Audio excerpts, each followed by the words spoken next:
Mike Wallace with another television interview in our gallery of colorful people. In television drama, few names have the prestige of that of our guest. Rod Serling is the only writer to have won 3 Emmy Awards for Requiem for a Heavyweight, Patterns, The Comedian. We'll talk to him about censorship in television, his fight to say what he believes, and we'll learn what he means by the price tag that hangs on success. Way back in 1951, when television was just a baby, a young man sat in a Cincinnati diner with his wife and came to a momentous decision. He decided to give up the security of his job and take a chance in becoming a freelance television writer. Rod, first of all, let me ask you this. What was it that brought that decision about? Was it a burning desire to write because you felt that you had to say something, or was it just a way to make more money? A combination of many things, Mike. The immediate motive at the time, the prodding thing that pushed me into it, was that I'd been writing for a Cincinnati television station as a staff writer, which is a particularly dreamless occupation, composed of doing commercials, even making up letters of, what do they call it, to plug a product. Somebody has used it. Testimonial? Testimonial letters. As I recall, there was a drug, a liquid drug on the market at the time that could cure everything from arthritis to a fractured pelvis. And I actually had to write testimonial letters. And on that particular day, I just had it. And though I had been freelancing concurrent with the staff job, the best year I'd ever had, I think we netted about $700, which is hardly even grocery money. Yeah.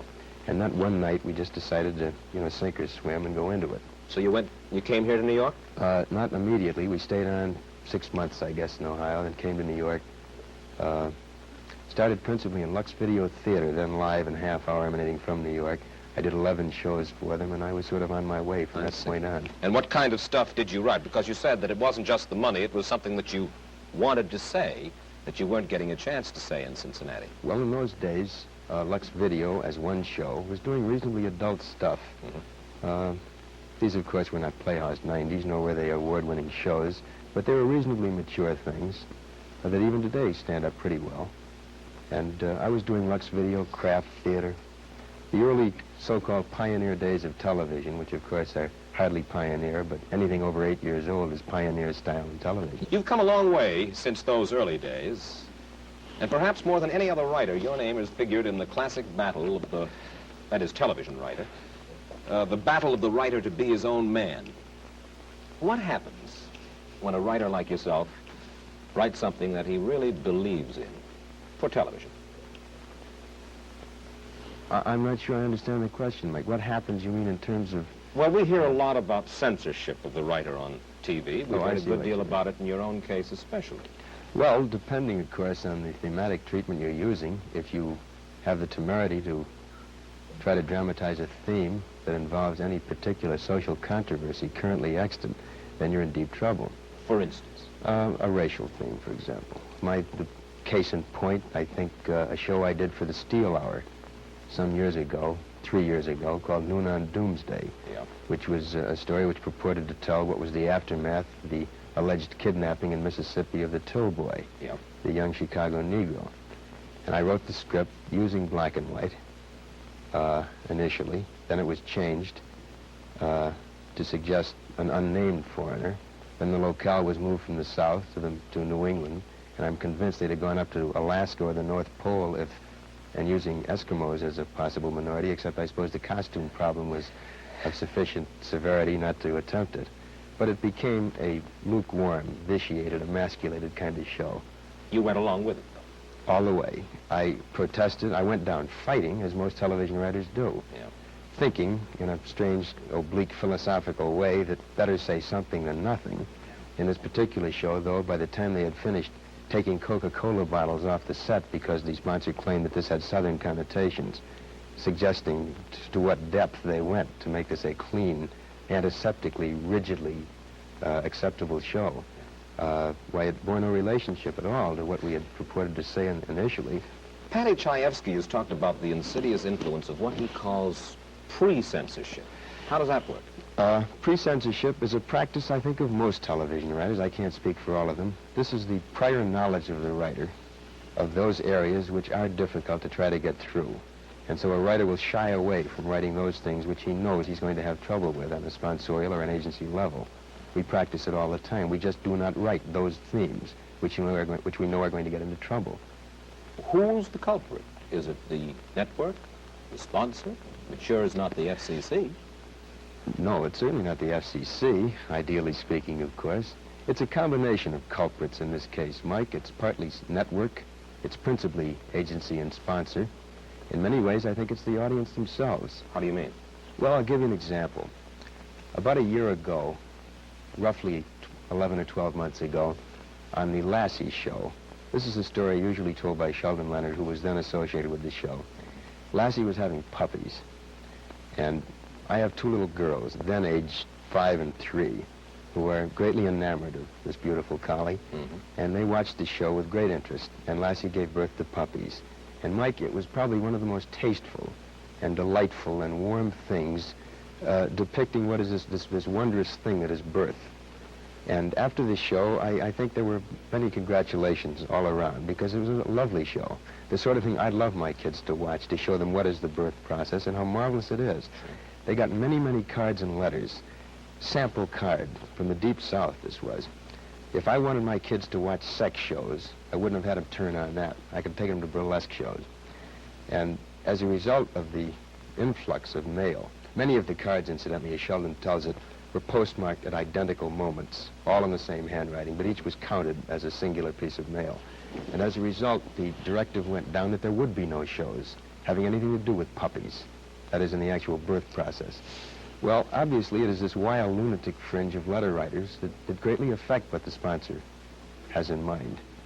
You can understand the position of the sponsor, can't you? In many ways, I suppose I can. He's there to push a product. He has a considerable stake, thus, in what goes on the air. Most assuredly.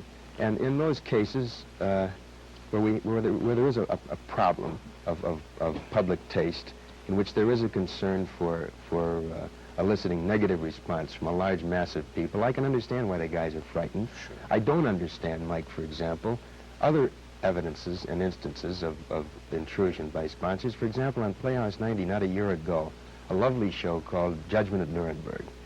I think probably one of the most competently done and artistically done pieces that 90's done all year. In it, as you recall, mention was made of gas chambers. Yeah. And the line was deleted, cut off the soundtrack. And it mattered little to these guys that the gas involved in concentration camps was cyanide, which bore no resemblance, physical or otherwise, to the gas used in stoves. They cut the line. Because the sponsor was... He did not want that awful association made between what was the horror and the misery of Nazi Germany with the nice chrome, wonderfully antiseptically clean, beautiful kitchen appliances that they were selling. Now, this is an example of sponsor interference which is so beyond logic and which is so beyond taste. This I rebel against. You've got a new series coming up called The Twilight Zone. You are writing as well as acting executive producer on this one. Who controls the final product, you or the sponsor? We have what I think, at least theoretically anyway, because it hasn't really been put into practice yet, a good working relationship, where in questions of taste, in questions of the art form itself, in questions of drama, I'm the judge, because this is my medium and I understand it. I'm a dramatist for television. This is the area I know. I've been trained for it. I've worked for it for 12 years. And the sponsor knows his product, but he doesn't know mine. So when it comes to the commercials, I leave that up to him. When it comes to the story content, he leaves it up to me. Has nothing been changed in the... We changed in 18 scripts, Mike. We have had one line changed, which, again, was a little ludicrous, but of insufficient basic concern within the context of the story, not to put up a fight.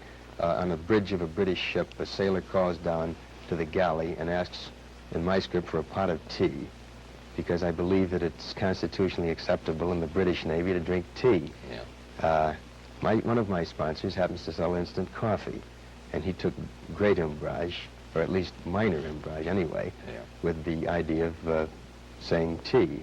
Well, we had a couple of swings back and forth, nothing serious, and we decided we'd ask for a tray to be sent up to the bridge. But in 18 scripts, that's the only conflict we've had. Well, They've passed what? I mean, every script. Is pre-censorship, though, involved? Are you simply writing easy? In this particular area, no, because we're dealing with a half-hour show, which cannot probe like a 90, which doesn't use scripts as vehicles of social criticism. These are strictly for entertainment. These are pot boilers. Oh, no. I wouldn't call them pot boilers at all. No, these are very adult, I think high quality, half-hour, extremely polished films.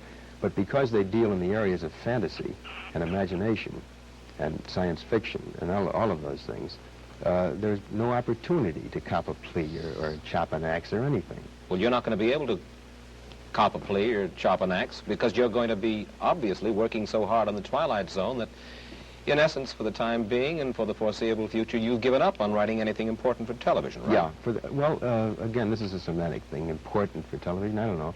If by important you mean I'm not going to try to delve into current social problems dramatically, you're quite right, I'm not. You told Kay Gardella of the New York Daily News this. You said, professionally, I don't think Twilight Zone will hurt me, but I must admit I don't think it'll help me either. I'm stepping out of the line of fire. You've had it as far as trying to beat your brains out. Would you just read me the first two lines, Mike? Professionally, I don't think Twilight Zone will hurt me, but I must admit I don't think it'll help me. I never said that. I'm convinced it'll help me. I have great pride in the show. In 11 or 12 years of writing, Mike, I can lay claim to at least this. I have never written beneath myself. I've never written anything that I didn't want my name attached to. Mm-hmm. I have probed deeper in some scripts, and I've been more successful in some than others. But all of them that have been on, you know, I'll take my lick. They're mine, and that's the way I wanted them. Somebody asked me the other day if this means that I'm going to be a meek conformist, and my answer is no. I'm just acting the role of a tired nonconformist, and I don't want to fight anymore. I don't want to fight anymore. I don't want to have to battle sponsors and agencies. I don't want to have to push for something that I want and have to settle for second best. I don't want to have to compromise all the time, which in essence is what the television writer does if he wants to put on controversial themes. Well, then why do you stay in television? I stay in television because I think it's very possible to perform a function of providing adult, meaningful, exciting, challenging drama without dealing in controversy necessarily. This, of course, Mike, is not the best of all possible worlds. I am not suggesting that this is at the absolute millennium. I think it's criminal that we're not permitted to make dramatic note of social evils as they exist, of controversial themes as they are inherent in our society. I think it's ridiculous that drama, which by its very nature should make a comment on those things that affect our daily lives, is in the position, at least in terms of television drama, of not being able to take this stand. But these are the facts of life. This is the way it exists. And they can't look to me or Shaefsky or Rose or Gore Vidal or J.P. Miller or any of these guys as the precipitators of the big change. It's not for us to do it. Of course, Shaefsky got out of television. Yeah, he did. And I can't knock that. I think this takes a relative degree of guts to leave a medium that's made you as sociable, as a kind of a household name. Patty was the first guy to kind of lend stature to the television writer. Prior to Patty Shaefsky, most of us were considered to be two-headed hacks who worked around the clock and used boy-girl situations in any one of 5,000 different routine manners. But Patty gave us a stature. And I respect Patty's decision to leave. He felt that he wasn't satisfied with doing things half-best. Do you think you could make it outside of television? Me? Yeah. I'm not sure I could. And I suppose this is an admission of a kind of weakness, or at least a sense of insecurity on my part.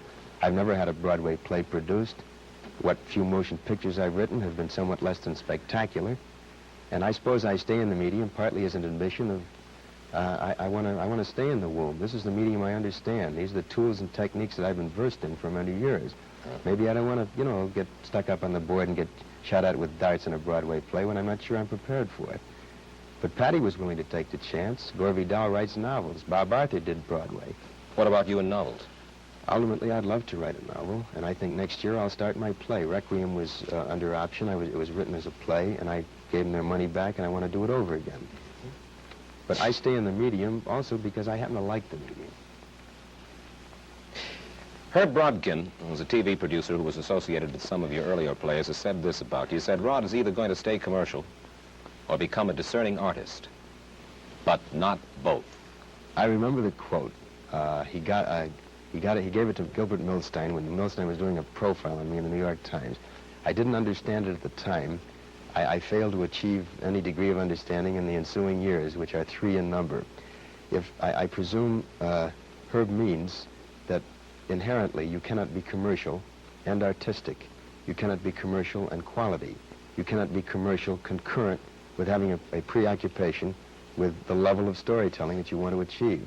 And this I have to reject. I think you can be, I don't think calling something commercial tags it with a kind of an odious suggestion that it stinks, that it's something raunchy to be ashamed of.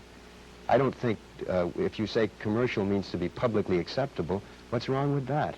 As long, the essence of my argument, Mike, is that as long as you are not ashamed of anything you write, if you're a writer, as long as you're not ashamed of anything you perform if you're an actor, and I'm not ashamed of doing a television series. I could have done probably 30 or 40 film series over the past 5 years. I presume at least I've turned down that many, with great guarantees of cash, with great guarantees of financial security, but I've turned them down because I didn't like them. I did not think they were quality, and God knows they were commercial. But I think innate in what Herb says is this suggestion made by many people that you can't have public acceptance and still be artistic. And as I say, I have to reject that.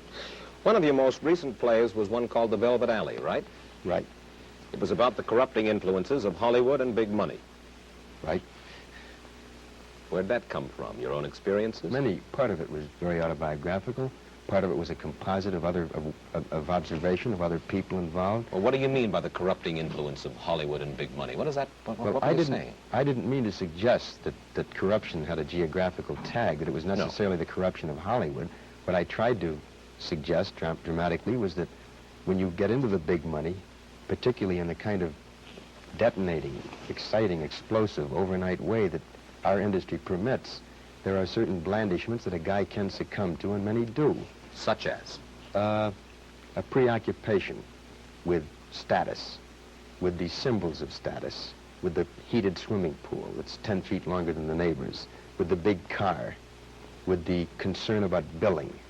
All these things, in a sense, rather minute things, really, in context, but that become disproportionately large in a guy's mind. And also, because those become so large, what becomes small? I think probably the really valuable things. And I know this sounds corny and sort of buckwheatish to say that things like having a family, being concerned with raising children, being concerned with where they go to school, being concerned with a good marital relationship, all these things I think are of the essence.